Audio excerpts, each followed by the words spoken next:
मरकुस रचित सुसमाचार 16वीं अध्याय को ध्यान करें। इस अध्याय में लिखा गया हुआ वचनों की संख्या 20।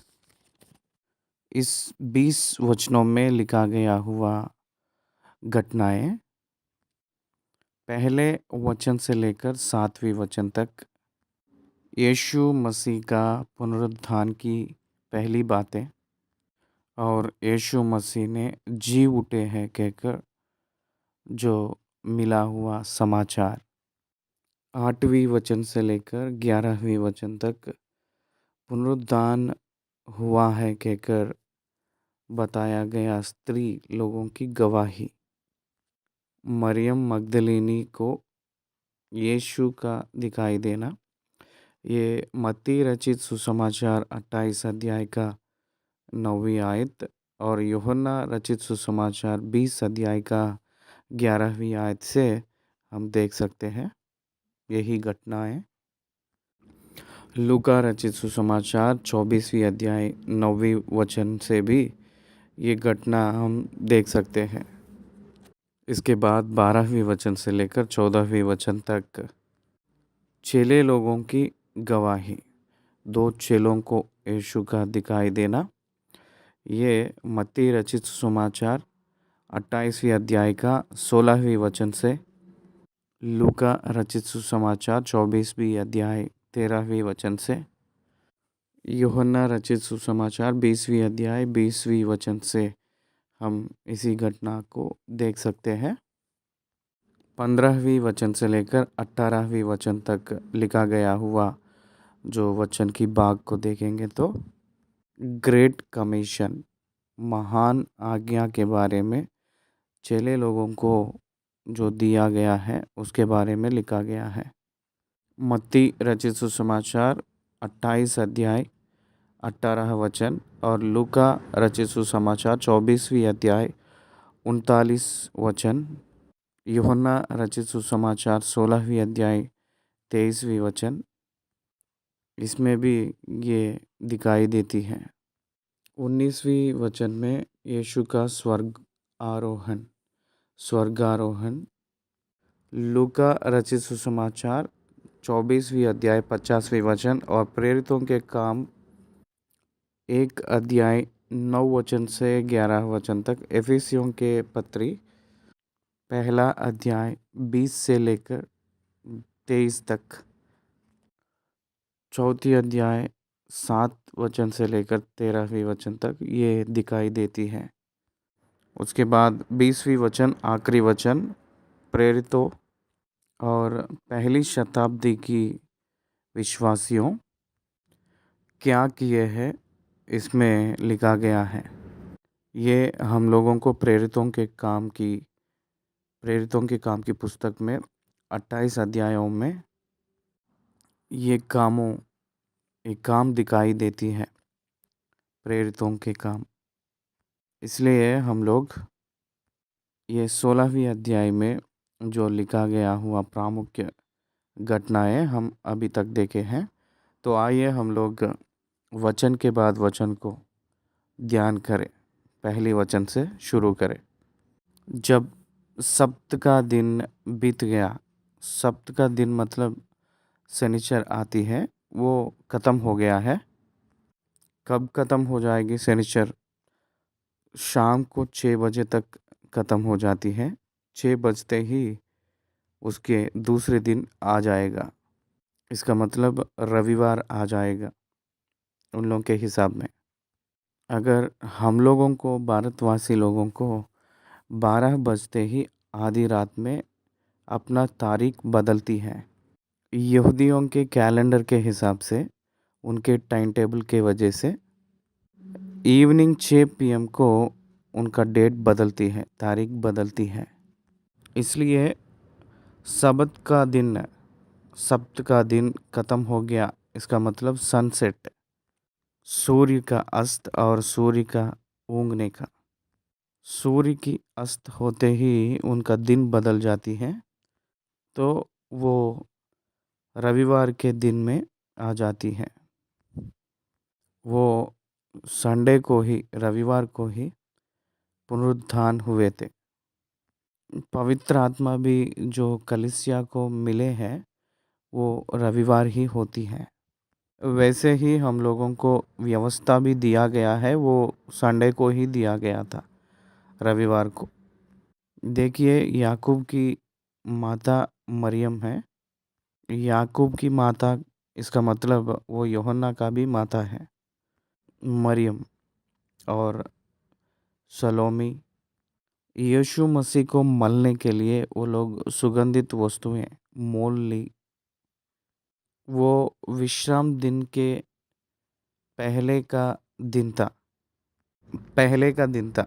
उनको खबर में रखते ही तुरंत ये लोग उसी दिन मोल लिए होंगे, क्योंकि उसके दूसरे दिन मतलब शाम को 6 बजते ही विश्राम दिन आ जाएगा।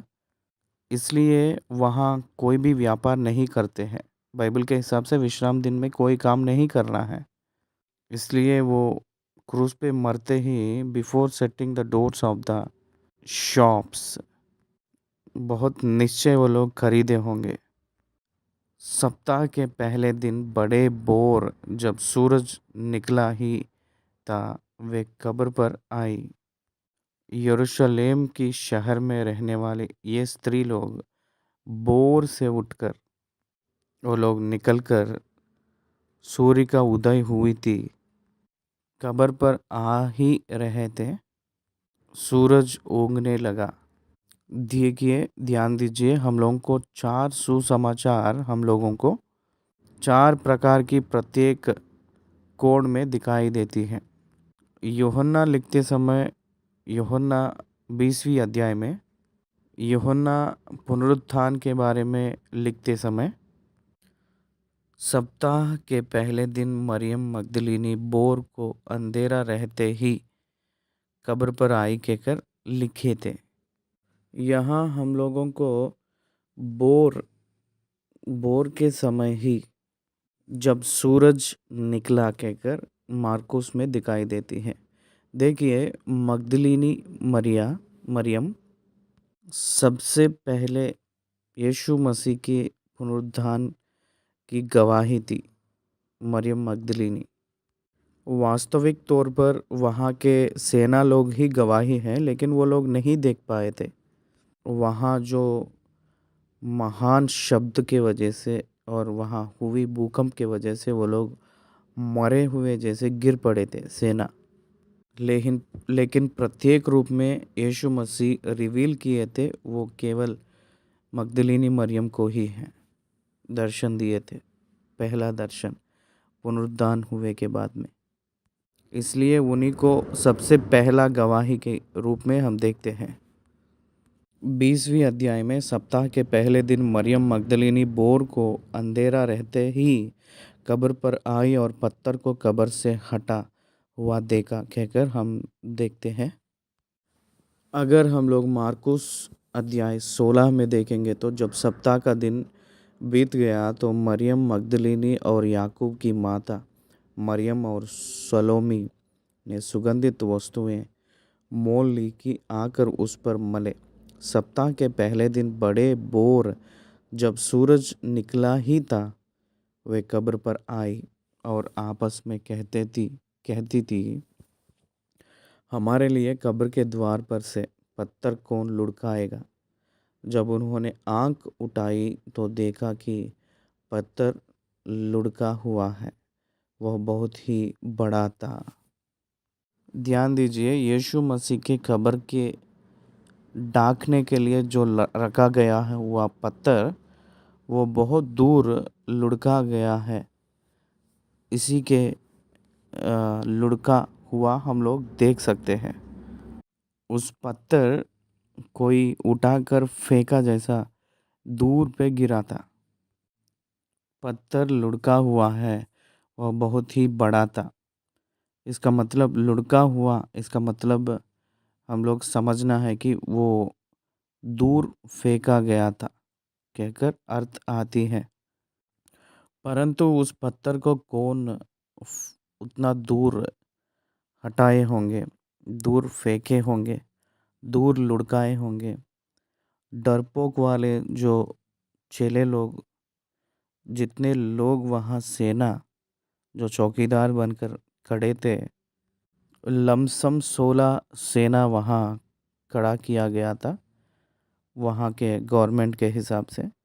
16 लोग वहाँ देखभाल कर रहे थे उस खबर को।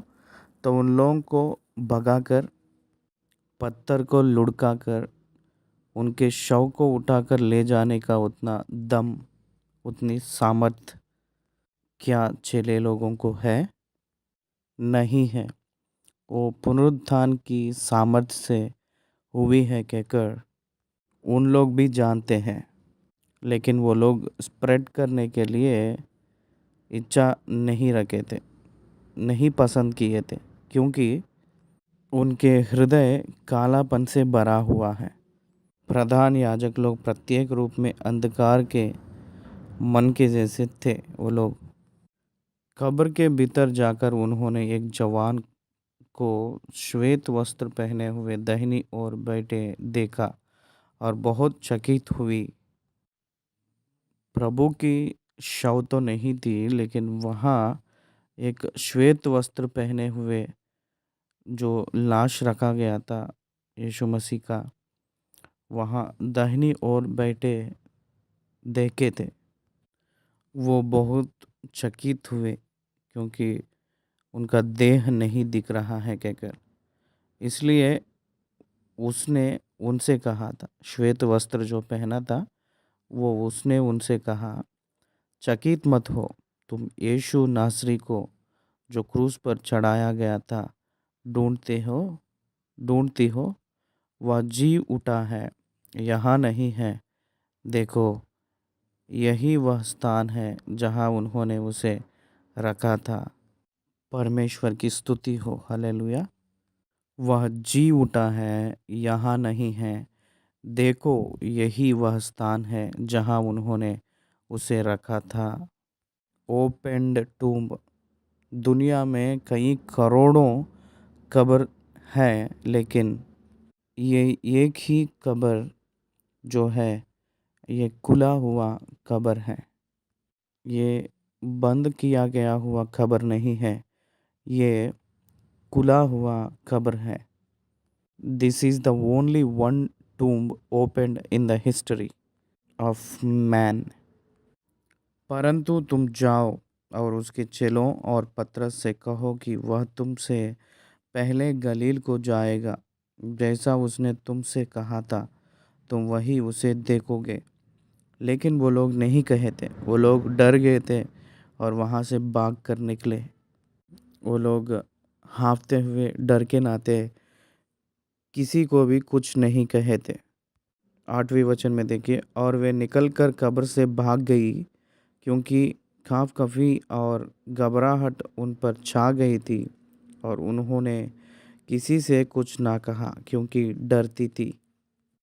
हम लोग इसी घटना को दूसरी सुसमाचार में देखेंगे तो वहाँ मगदलिनी मरियम मगदलिनी से यीशु मसीह इंडिपेंडेंटली व्यक्तिगत रूप में बात किए, सो जैसा वहाँ लिखा गया है वही चेले लोगों को समाचार दी जैसे हमको दिखाई देती है। वैसे ही ये सारे स्त्री लोग चेले लोगों के पास जाकर समाचार दिए, सो जैसा दूसरी संदर्भ में दिखाई देती है।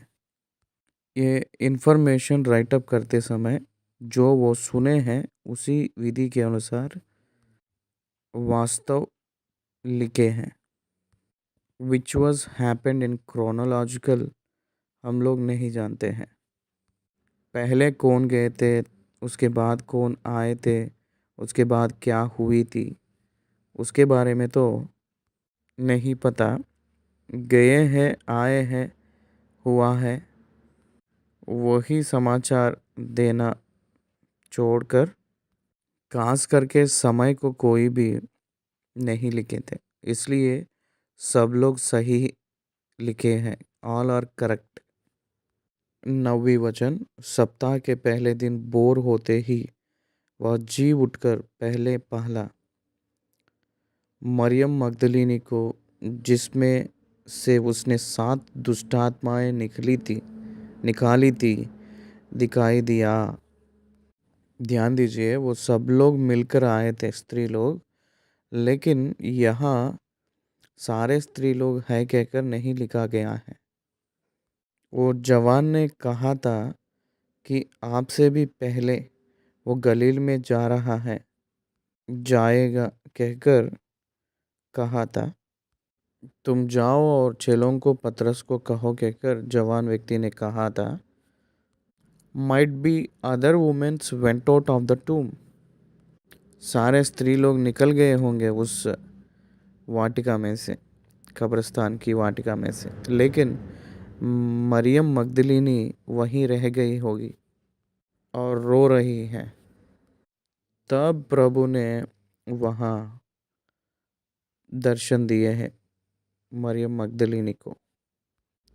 वो माली समझकर उससे पूछने लगी कि कर यूहन्ना ने लिखा था, यूहन्ना रचित सुसमाचार में 20वीं अध्याय में, तुरंत वो मरियम कहकर बुलाए थे। वो आवाज़ सुनते ही, उनकी स्वर सुनते ही वो रब्बोनी कहकर बुलाई थी। रब्बोनी का मतलब है गुरु कहकर अर्थ आती है। हम लोगों को 20वीं अध्याय में ये जो विवरण बहुत स्पष्ट रूप में लिखा गया था, यूहन्ना रचित सुसमाचार 20वीं अध्याय। देखिए 20वीं अध्याय 16वीं वचन में, यीशु ने उससे कहा मरियम। उसने पीछे मुड़कर उससे इब्रानी में कहा रब्बूनी, अर्थात हे गुरु। यीशु ने उससे कहा मुझे मत छू, क्योंकि मैं अब तक पिता के पास ऊपर नहीं गया, परंतु मेरे भाइयों के पास जाकर उनसे कह दे, मुझे छूना नहीं, क्लीव मी नॉट, मुझे रोकना नहीं, छूना नहीं, खींचना नहीं, रोकना नहीं, लेट मी गो। ऐसे बात कर रहे हैं कहकर अर्थ आती है। उसने जाकर यीशु के साथियों को, जो शोक में डूबे हुए थे और रो रहे थे, समाचार दिया। उन्होंने यह सुनकर कि वह जीवित है और उसने उसे देखा है, प्रतीत ना की। चेले लोग विश्वास नहीं किए थे। याकूब और यूहन्ना और पतरस कहकर ये 3 मुख्य चेले थे उनके, लेकिन वो लोग भी प्रतीत नहीं किए थे, विश्वास नहीं किए थे। परंतु टू चेक द सिचुएशन, पतरस और यूहन्ना दौड़ कर आए थे। परंतु जवान यूहन्ना ने सबसे पहले दौड़ कर आया था कब्र के पास। यूहन्ना ने दौड़ कर आया था और द्वार पर खड़ा हो गया था, जवान व्यक्ति। लेकिन पतरस ने पीछे दौड़ कर आया था बड़ा यूहन्ना से, वो कब्र के अंदर घुस गया था। पहला कौन आया है कहकर देखेंगे तो यूहन्ना ही आया था, लेकिन अंदर जा नहीं पाया था। लेकिन पतरस पीछे आया था, लेकिन कब्र के अंदर चले गया। जाकर देखा था तो उनको लपेटे गए हैं वो वस्त्र, अच्छा से ठीक करके जहाँ सर रखते हैं उस जगह पे रखा, देखा था पतरस ने। वो लोग अचंभ हुए थे। यीशु मसीह ने अपने चेले लोगों को लमसम 11 बार प्रत्यक्ष हुए कहकर, दर्शन दिए कहकर लिखित के हिसाब से हम लोगों को गवाही है। वो पुनरुत्थान हुए हैं कहकर जो बात है, उन लोग विश्वास नहीं कर पाए थे जब वो स्त्री लोग बताए थे।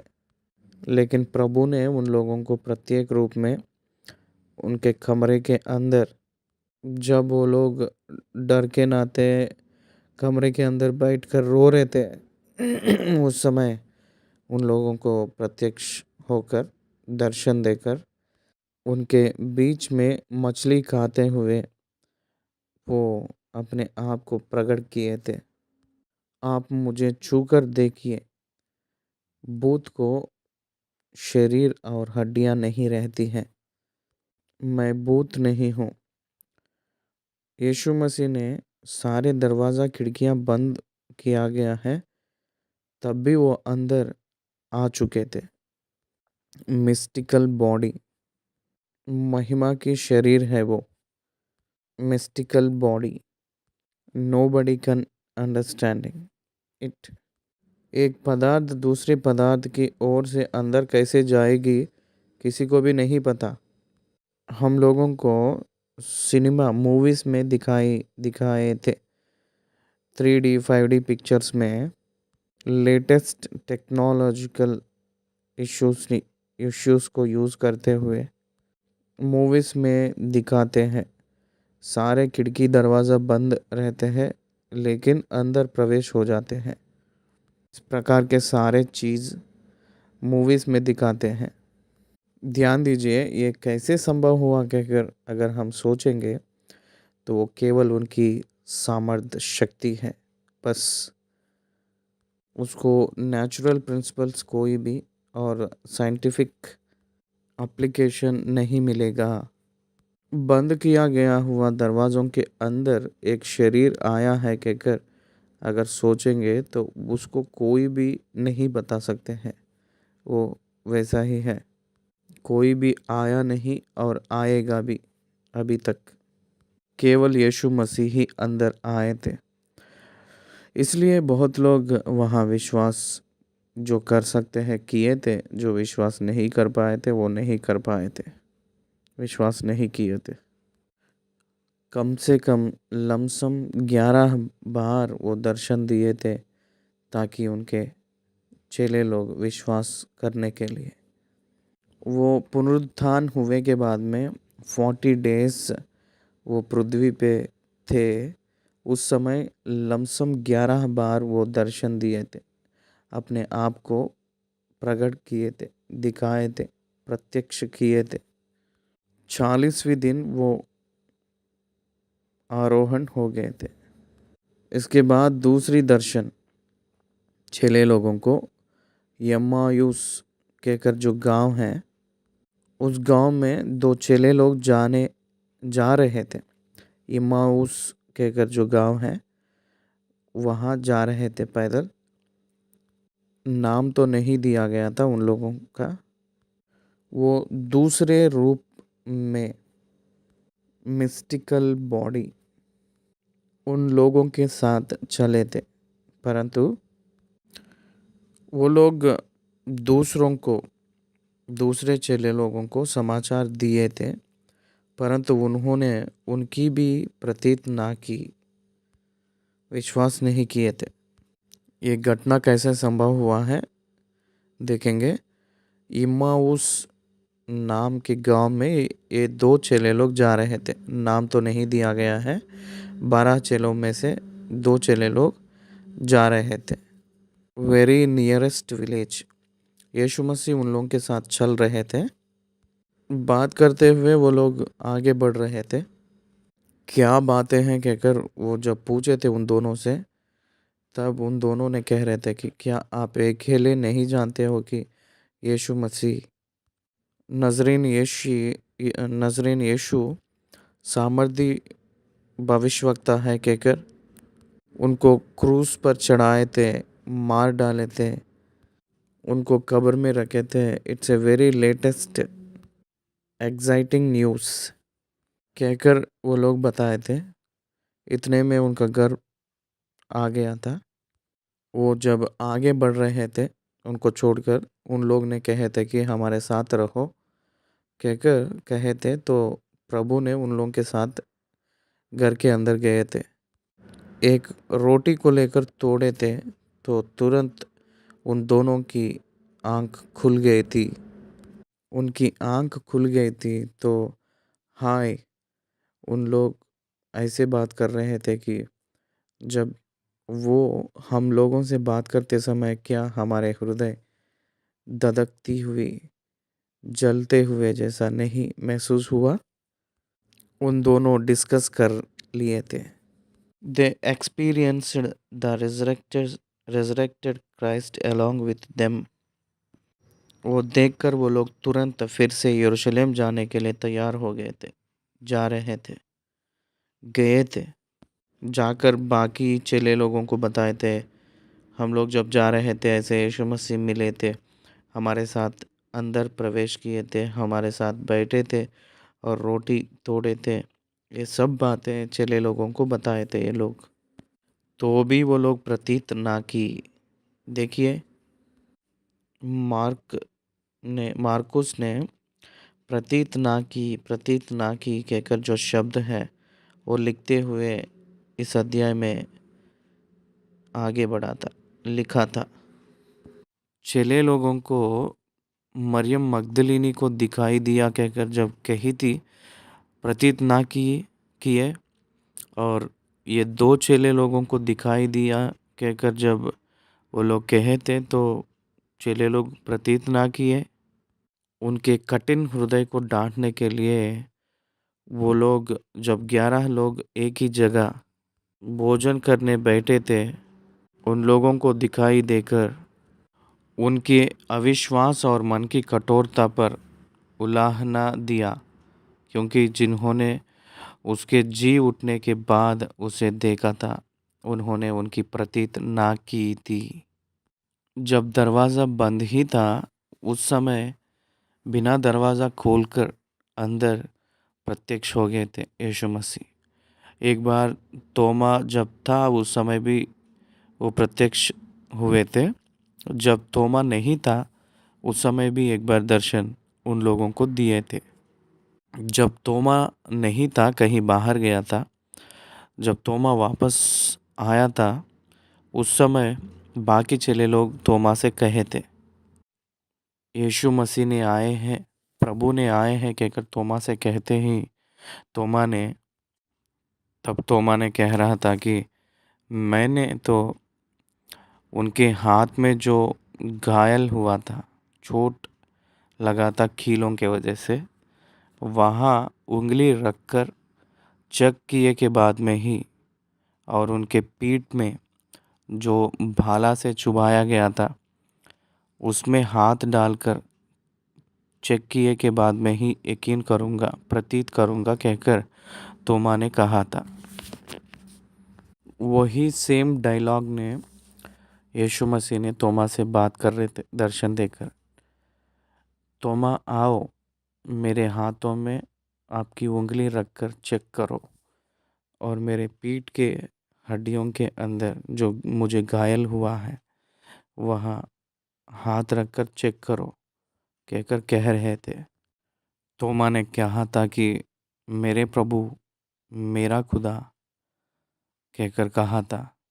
तब यीशु मसीह ने, तू तो देखकर यकीन किया था, प्रतीत किया था, विश्वास किया था, लेकिन बिना देखकर जो लोग विश्वास करेंगे वही धन्य है कहकर कहे थे। इसलिए ये सारे घटनाओं को जब हम लोग देखते हैं तो यीशु मसीह जितने लोग मृतक हैं उन लोग में से जी उठे हैं कहकर हमको, और उन लोग कन्फर्म्ड के रूप में, स्ट्रॉन्ग रूप में जब तक यकीन नहीं किए थे चेले लोग, तब तक उनके पीछे ही रहे थे यीशु मसीह ने, क्योंकि असली काम तो वही है। अगर अगर पुनरुत्थान नहीं है तो यीशु मसीह के मृत्यु के वजह से कोई प्रयोजन नहीं था।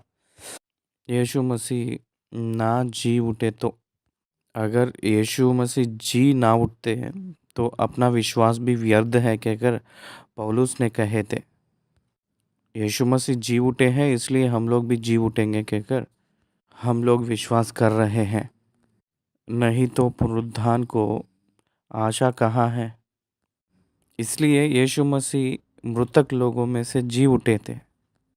इसलिए प्रेरितों ने अपने प्राण को रखने के लिए भी वो लोग रुके नहीं थे, आगे बढ़े थे। अमेरिका में एक स्कैम हुई थी, वाटर स्कैम। वो स्कैम को 3 मिनिस्टर लोग किए थे। तीसरे दिन वो लोग मिल गए थे। वो प्रेसिडेंट उस दिन जो बताए थे, 3 ही लोग योजना बनाए थे, वो 3 ही लोग तीसरे दिन ज़िंदा मिल गए थे। स्कैम में पकड़ा गए थे उन लोगों को। तब प्रेसिडेंट ने कहे थे कि यीशु मसीह का पुनरुत्थान है कहकर मैं विश्वास करता हूँ, क्योंकि 11 लोग स्कैम करेंगे तो 11 लोग भी पकड़ा जाते थे, क्योंकि वो चिपती नहीं है कहकर कहे थे। If it is the scam it must be came out, वो बाहर निकल कर आएगा।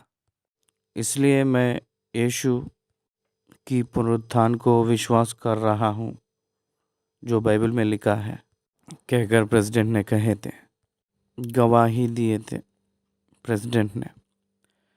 11 चेले लोग अपने प्राण को रख रहे थे, उनके नाम जानने वाले प्राण दे दे रहे थे, आरी से कटवाने के लिए भी तैयार हो गए थे।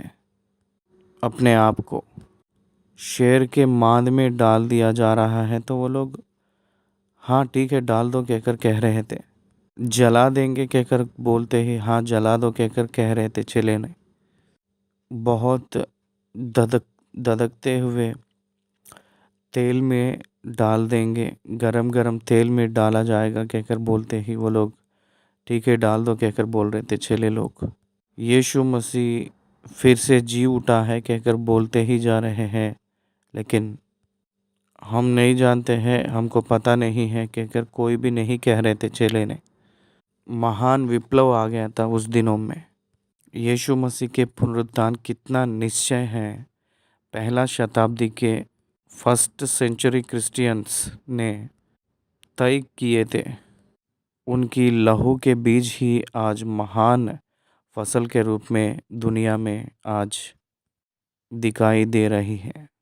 पहले विश्वास नहीं किए थे वो लोग, लेकिन प्रभु ने उनकी यकीन को, उनके विश्वास को स्थिर किए थे।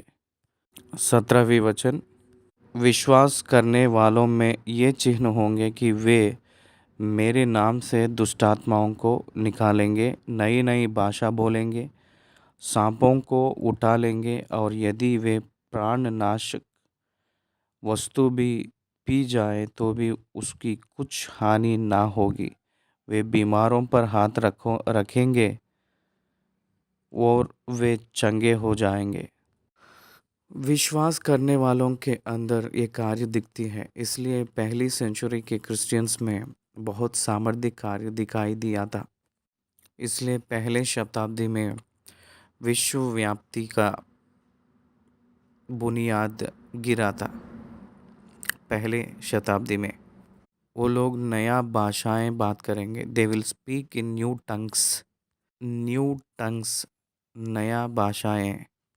इसलिए हम लोगों को प्रेरितों के काम दूसरी अध्याय में पतरस अपने भाषण को ख़त्म करते ही आकाश की ओर से आग उतरकर दिखाई देते हुए एक प्रचंड वायु के रूप में आवाज़ करते हुए उनके ऊपर उतर कर आया है कहकर हम देखते हैं।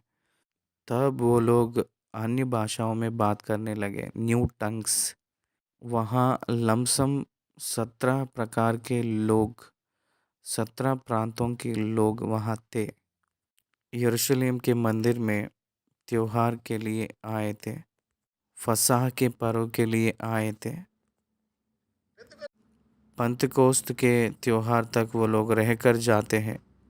पुरुष लोग, सारे लोग, दूर दूर के प्रांत के लोग, विदिन 15 डेज में वो लोग जाकर फिर वापस नहीं आ पाएंगे, इसलिए वो लोग वहीं स्टे करके 17 राज्य के 17 देश के लोग वहाँ हैं। उनकी भाषाओं में नए लोग बात कर रहे थे। क्या आप समझ रहे हैं? नया लोग अपनी भाषाओं में परमेश्वर की कार्यों को बात करते हुए देखकर परमेश्वर की महिमा किए थे। लेकिन कुछ लोग तो दारू नशा के वजह से ये लोग बात कर रहे हैं कहकर कुड़कुड़ाए थे। कुछ लोग जो समझ नहीं पाए थे वो लोग भी वहाँ थे। वो भाषा को नए लोग जो सुन रहे थे वो लोग नशा के वजह से वो लोग बात कर रहे हैं कहकर कहे थे। वो भाषा जिन लोगों को समझ आई थी, तो वो लोग वो परमेश्वर की बातें हम लोगों को विवरण दे रहे हैं कहकर स्तुति कर रहे थे। बाइबल के ग्रंथ महोन्नत की ग्रंथ होती है, महान ग्रंथ कह सकते हैं। उसकी सत्य को हम लोग जानकर उसके पीछे हो लेना हम लोग करना चाहिए। इसलिए हम लोगों को प्रेरितों के काम दूसरी अध्याय में 9वें वचन से देखा जाएगा तो 17 प्रकार के देशवासी वहाँ हैं कहकर हम लोगों को दिखाई देती हैं। तो फिर क्यों हम में से हर एक अपनी अपनी जन्मभूमि की भाषा सुनता है कहकर वो लोग चकित हुए थे।